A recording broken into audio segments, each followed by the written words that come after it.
नमस्कार। शराब घोटाला, पिछले 2 साल से यह शब्द आपने कई बार सुना होगा। 2 साल से बीजेपी की सारी एजेंसीज कई रेड मार चुकी हैं, कई लोगों को गिरफ्तार कर चुकी हैं, लेकिन अभी तक एक भी पैसे का हेरफेर कहीं नहीं मिला, कहीं से एक भी पैसा नहीं मिला। अगर भ्रष्टाचार वाकई हुआ है तो इतने करोड़ों रुपए गए कहां? क्या सारा पैसा हवा में गायब हो गया? सच्चाई यह है कि किसी तरह का कोई भ्रष्टाचार हुआ ही नहीं। अगर होता तो पैसा भी मिलता। ऐसे फर्जी केस में आम आदमी पार्टी के कई नेताओं को इन्होंने अभी तक जेल में रखा हुआ है। किसी के भी खिलाफ कोई सबूत नहीं है, कुछ साबित नहीं हो रहा, खुलेआम गुंडागर्दी चल रही है, किसी को भी पकड़ के जेल में डाल दो।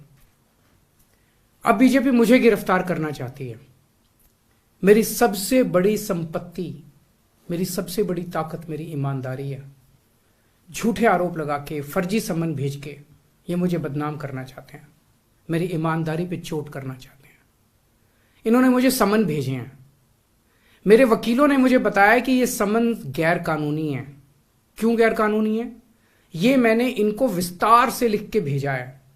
मैंने बताया है कि उनके समन कैसे गैर कानूनी है, लेकिन उन्होंने मेरी एक भी बात का जवाब नहीं दिया। इसका मतलब उनके पास मेरी बातों का जवाब नहीं है। इसका मतलब वे भी मानते हैं कि उनका नोटिस गैर कानूनी है। क्या मुझे एक गैर कानूनी समन का पालन करना चाहिए? अगर कानूनी रूप से सही समन आएगा तो मैं पूरा सहयोग करूंगा। बीजेपी का मकसद जांच करना तो है ही नहीं। इनका मकसद तो लोकसभा चुनाव में मुझे प्रचार करने से रोकना है। ठीक लोकसभा चुनाव के पहले इन्होंने मुझे समन भेजा है। क्यों? इस जांच को चलते 2 साल हो गए। अभी ठीक लोकसभा चुनाव के पहले मुझे क्यों बुलाया जा रहा है? पहले क्यों नहीं बुलाया? सीबीआई ने मेरे को 8 महीने पहले बुलाया था। मैं सीबीआई में गया था, उनके सारे जवाब भी दिए थे। लेकिन अब ये लोग ठीक लोकसभा चुनाव के 2 महीने पहले मुझे बुला रहे हैं। तो बीजेपी का मकसद कोई पूछताछ करना थोड़ी है। इनका मकसद है पूछताछ के बहाने केजरीवाल को बुला लो और उसे गिरफ्तार कर लो, ताकि मैं लोकसभा चुनाव में प्रचार ना कर पाऊं।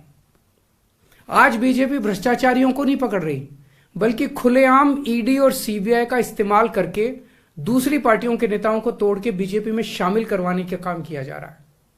एक नहीं, 2 नहीं, कितने उदाहरण हैं जहां किसी पार्टी के नेता के खिलाफ ईडीआई सीबीआई के मामले चल रहे थे या उन पर गंभीर आरोप लगे हुए थे।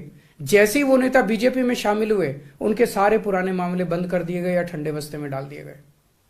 तो जो इनकी पार्टी ज्वाइन कर लेता है उसके सारे मामले रफा दफा कर दिए जाते हैं। जो इनकी पार्टी में नहीं जाता वो जेल जाता है। आज मनीष सिसोदिया, संजय सिंह और विजय नायर इसलिए जेल में नहीं है कि उन्होंने भ्रष्टाचार किया है, वो इसलिए जेल में है क्योंकि उन्होंने बीजेपी में शामिल होने से इंकार कर दिया है। आज हम बीजेपी का मुकाबला क्यों कर पा रहे हैं? क्योंकि हमने कोई भ्रष्टाचार नहीं किया। अगर हमने जरा सा भी गलत काम किया होता तो दूसरे भ्रष्टाचारी नेताओं की तरह आज भी हम बीजेपी में शामिल हो चुके तो होते आज तक। इस तरह देश के ईमानदार नेताओं को जेल में डाल के और भ्रष्टाचारियों को अपनी पार्टी में शामिल करवा के ऐसे तो देश आगे नहीं बढ़ सकता। ये क्या चल रहा है?